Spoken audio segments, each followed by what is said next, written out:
अंतिम सत्य की प्राप्ति हेतु या फिर आत्म जागृति हेतु आप परब्रह्म परमात्मा भगवान श्री स्वामीनारायण की भक्ति करते हैं और आपको अब परब्रह्म के लेवल का जो ज्ञान होता है वो भी आपको समझ में आने लगा है।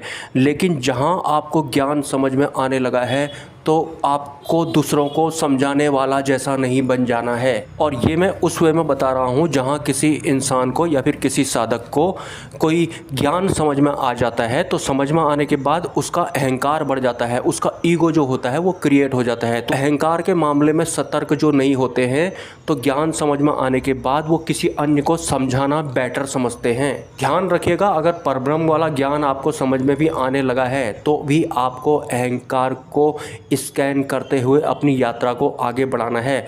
आपका जो मुख्य ध्येय है ज्ञान समझ में आना नहीं है, आत्म जागृति या फिर आत्म स्थिर होना या फिर ब्रह्म रूप होना ही आपका एकमात्र ध्येय या फिर संकल्प है। तो अगर उच्च स्तर का ज्ञान आपको समझ में आ रहा है तो किसी दूसरे को मैं समझा दूंगा या फिर समझा दूंगी, मैं तुझसे ज़्यादा जानता हूँ या फिर जानती हूँ वाला जैसा आपको नहीं बनना है। अगर आप ऐसा कर रहे हैं तो फिर तो आप जैसे पहले थे उसी हिसाब से आप ये वाला ज्ञान भी ग्रहण कर रहे हैं। ये मैं आपको इसलिए बता रहा हूँ क्योंकि जो ये अहंकार होता है ये कोई भी कसर नहीं छोड़ता है स्ट्रीम करने के लिए। अगर आप किसी को ज्ञान समझा भी रहे हैं तो उस वक्त आपको अपने आप में ही चिंतन और मंथन करना है, जो मैं ये किसी अन्य को ज्ञान समझा रहा हूँ या फिर रही हूँ तो इसमें मेरा अहंकार शामिल है या फिर मेरा इंटरनल सिस्टम कुछ ऐसा बन गया है कि मैं तुम सारे लोगों से बहुत ज़्यादा जानता हूँ या फिर जानती हूँ, इसलिए जो मैं बोल रहा हूँ वो चुपचाप तुम सुनो या फिर मानो उसको क्योंकि मेरे को अब ज्ञान समझ में आ रहा है। ये नहीं आपका संकल्प होना चाहिए, आपको रिदम से आप टूट जाएंगे। और बहुत सारे लोग हैं इस चैनल पर कमेंट से ही पता लग जाता है कि उनको जिस भी लेवल का ज्ञान समझ में आया। पहली बात तो कुछ लोग तो परब्रह्म की भक्ति वाले हैं भी नहीं, लेकिन उससे पिछले जो अशुद्ध भक्तियां करके जिस भी तरह का ज्ञान उन्होंने इकट्ठा किया है वो ज्ञान समझ में आने के बाद वो यहाँ पर कुछ श्लोक लिख देते हैं और पूर्ण माया वाले विश्वास भरोसे के साथ वो लिखते हैं। आपको कोई ज्ञान समझ में आ गया और उसकी आसक्ति के साथ आप कमेंट भी लिख रहे हैं या फिर किसी अन्य को समझाने की कोशिश कर रहे हैं, अहंकार को भूल गए आप। आपको पता है क्या एक दिन ज्ञान का भी त्याग करना होता है। टोटल मिलाकर के आत्म जागृति आपका ध्येय होना चाहिए। भले ही आपको ज्ञान समझ में आ रहा हो या फिर ना आ रहा हो, अभी नहीं आ रहा है, समझ में आ जाएगा तो उससे आत्म जागृति नहीं होगी। मतलब ये ज्ञान समझ में आना तो आपका एक तरह से कुछ ब्लॉकेज का दूर होना है। लेकिन ज्ञान समझ में आ गया उसके बाद आप अपने अहंकार में किसी अन्य को चुप कराने में लग गए तो ये तो आप बिल्कुल गलत ट्रैक पर जा रहे हैं। इसलिए आपका ध्येय होना चाहिए कि मुझे अपने आत्म तत्व से मिलना है, मुझे जानना है कि मैं कौन हूँ, ये मेरा मकसद है। हाँ, कोई नया साधक आता है, कोई नया शिष्य आता है तो उसे आप ज़रूर समझा सकते हैं। समझा कौन रहा है? वो जो अहंकार में समझा रहा है कि मुझे तुमसे ज़्यादा आता है वो, या फिर जो अहंकार के मामले में भी अलर्ट है, उसे अपना ध्येय भी स्पष्ट है, उसके बाद वो किसी अन्य को ज्ञान समझा रहा है, किसी ऐसे इंसान को जो अभी नया नया परब्रह्म की भक्ति में आया है। जो साधक, जो इंसान जितना ज़्यादा इस दुनिया में घुमा होता है, जितने ज़्यादा गुरुओं की शरण में वो होता है, उतना ही ज़्यादा उसका आंतरिक खनन हुआ होता है, नैतिक पतन उसका हुआ होता है। उसे लगता है कि वो वाले गुरुजी सही बोल रहे होंगे क्योंकि वो किसी विदेश में किसी बड़े वाले मठ में बैठते हैं, या फिर उस देश के वो वाले संत महात्मा बहुत बड़े वाले होंगे क्योंकि वो उस लेवल के भक्त उनके एरिया में आते हैं। तो मैं उनके यहाँ गया था तो मुझे ज़्यादा समझ में आता होगा, मैं ज़्यादा इस मामले में आगे हूँ। तो इस तरह से जो ये अहंकार होता है आपकी अंतरिम जागृति भी नहीं होने देगा। ध्यान रखना है, आपको फूक फूक के कदम रखना है। हमारे सबसे बड़े शत्रु होते हैं ये मन बुद्धि चित्त अहंकार। ये अक्षरधाम के जो जागृत संत या फिर सत्पुरुष जो होते हैं उनके प्रवचन सुनना आप, क्या आपको कभी ऐसा लगता है क्या कि वो हमें समझा रहे हैं और वो अपने आप को साबित करने के लिए हमें समझा रहे हैं या फिर वो अहंकार में हैं? ऐसा कुछ लगता है क्या आपको? आपको भी उनके ही जैसा बनना है। आपको अगर उनके जैसा बनना है तो आपको साथ साथ में इन सबको भी फिल्टर करना होगा, मन बुद्धि चित्त अहंकार को, स्पेशली अहंकार को।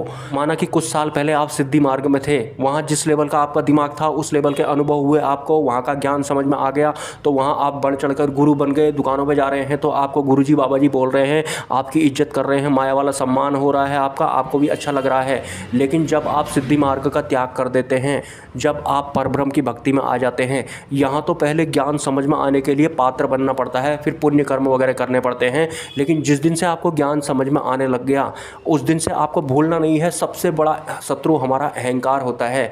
तो ज्ञान समझ में आ गया, उसकी एवज में अहंकार ना बढ़ने लग जाए आपका। विवेक को बनाकर रखना है और किसी अन्य का मार्गदर्शन करना है। ऐसा नहीं कि आप अहंकार में चल रहे हैं, अभी आपको 2 महीने हुए नहीं हैं अंतिम गुरु की शरण में आए हुए और आपको थोड़ा बहुत जो ज्ञान समझ में आ गया तो आप किसी अन्य को समझा रहे हैं, उसे नीचा दिखा रहे हैं और अपनी लाइफ के बहुत सारे एग्जाम्पल उसे दे रहे हैं कि मैं यहाँ गया था, मैं वहाँ गया था, या फिर अपने आप को और ज़्यादा मजबूत करने के लिए अपने माया वाले अनुभवों को भी इस अनुभव में जोड़ दिया है। टोटल मिलाकर के यहाँ भी आपका जो अहंकार है, मैं बड़ा हूँ, मैं ज़्यादा जानता हूँ, मैंने तुझसे ज़्यादा दुनिया देखी है, ऐसा वाला नहीं होना चाहिए। मैं आपको बता रहा हूँ इस भक्ति में परब्रह्म परमात्मा भगवान स्वामीनारायण की भक्ति में आने से पहले आपने जिस भी तरह की भक्तियाँ की थी उससे आपको नर्क के अलावा कुछ अन्य नहीं मिलने वाला था, क्योंकि परमात्मा के लोक या फिर धाम के सामने में अन्य जितने भी लोक या फिर धाम होते हैं वो सब नर्क तुल्य होते हैं। स्वर्गलोक भी नर्क तुल्य होता है परमात्मा के धाम के सामने में, और ये बिल्कुल सत्य वचन है ये। और अक्षरधाम के परमात्मा के धाम के किसी भी संत, भले ही वो आपको नॉर्मल से मामूली से जैसे दिखाई पड़ते हों, उनकी बराबरी करने वाला इस पृथ्वी लोक में किसी भी अन्य पंथ या फिर संप्रदाय का साधु संत होता ही नहीं है। ये भी एक परम सत्य है। हालांकि जो लोग अभी इस भक्ति में नहीं आए होंगे, जिनको उस लेवल की समझ नहीं आई होगी, उन्हें लग रहा होगा कि मैं किसी अन्य की बुराई कर रहा हूँ। बुराई नहीं, यहाँ आपको सच्चाई बताई जा रही है। सत्य सुनने के लिए रेडी है क्या आप? पात्र बने हैं क्या? मैं आपको दोबारा बताता हूँ, अक्षरधाम के जितने भी साधु संत होते हैं, भले ही वो आपको कुछ कुछ मामूली से दिखाई पड़ते होंगे कि 20% भी बराबरी नहीं कर सकता है इस दुनिया के माने जाने जो बाबा संत लोग हैं, वो लोग उनकी 20% भी बराबरी वो नहीं कर सकते हैं। ये एक वास्तविक सत्य है। और वो पीले कपड़े पहनते हों, सफ़ेद पहनते हों, या फिर नीले पहनते हों, या फिर काले पहनते हों, वो अक्षरधाम के साधु संतों की 20% भी बराबरी नहीं कर सकते हैं, क्योंकि परमात्मा के आवरण में जो संत होते हैं उनकी बात बिल्कुल अलग होती है।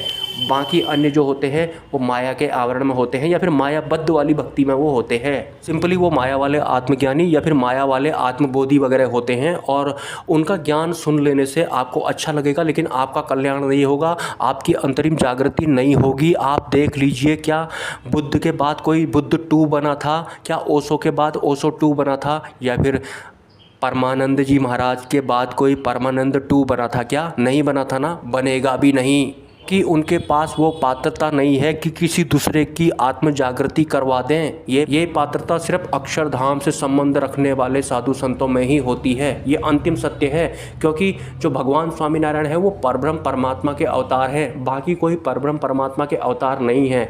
कोई देव अवतार है, कोई ईश्वर के अवतार हैं, और जो देव अवतार होंगे या फिर ईश्वर के अवतार होंगे, सिंपली उनका तो काम होगा इसी दुनिया में रहना है, इसी दुनिया को बनाना है, बिगाड़ना है, फिर उनको उत्पन्न करवाना है, उनकी देखभाल करनी है। तो वो आपको कोई अंतिम मुक्ति थोड़ी ना दे देंगे, अंतिम सत्य थोड़ी ना प्राप्त हो जाएगा आपको। आप फिर भी जानबूझ करके उन्हीं की भक्ति करने में लगे हुए हैं। दोबारा से बता देता हूँ, मीराबाई को भी रिटर्न का टिकट मिला था, राधा माँ को भी रिटर्न का टिकट मिला था। बाद में जा करके अक्षर ब्रह्म सत्पुरुष के सानिध्य की वजह से उनका सूक्ष्म स्तर पर कल्याण हुआ था, तब जा करके उनको मुक्ति मिली थी। वरना आज तक इस पृथ्वी लोक में जितने भी संत महात्मा आए थे, जिन्हें कि आप सिद्ध पुरुष, बुद्ध पुरुष के नाम से जानते हैं, उन सबको पूर्ण मोक्ष नहीं मिला था।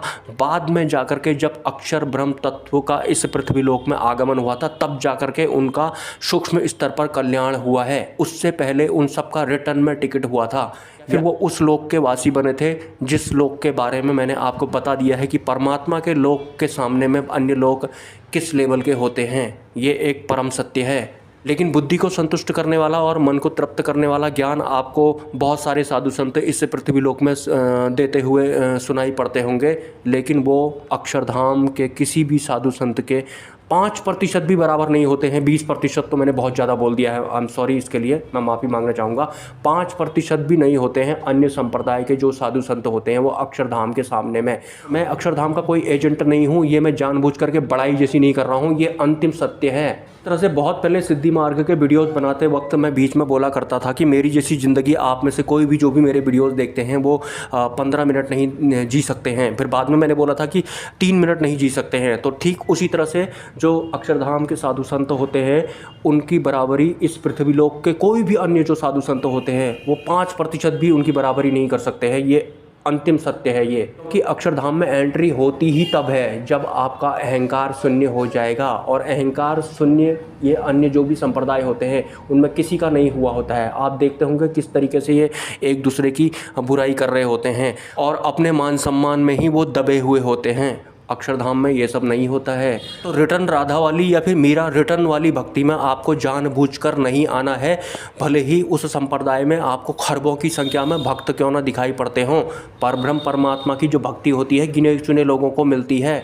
और अगर आप इस चैनल में आए हैं तो आपको जानबूझकर अपने आप को नर्क तुल्य भक्तियों में नहीं डालना है। और हाँ, काल पंथ से प्रभावित एक महानुभाव का कमेंट आया था, अक्सर आते ही रहते हैं इस तरह के कमेंट कि भगवान स्वामी नारायण का तो जिक्र किसी भी ग्रंथ पुराण वगैरह में नहीं है, तो फिर आप कैसे कह सकते हैं कि भगवान स्वामी नारायण परब्रह्म परमात्मा हैं। देखिए, जो ग्रंथ पुराण वगैरह थे ना वो 5000 10,000 साल पुराने थे या फिर उनसे भी पुराने थे। भगवान स्वामी नारायण परब्रह्म परमात्मा की एंट्री 250 साल पहले हुई है और उनके ग्रंथ में आज तक के जितने भी ग्रंथ पुराण थे सभी धर्मों के, उन सब का सार इसमें आपको मिलता है। वास्तव में अंतिम किताब है, लेकिन इस किताब के लिए आप तैयार होने चाहिए, अंतिम भक्ति के लिए आप तैयार होने चाहिए। नमस्कार।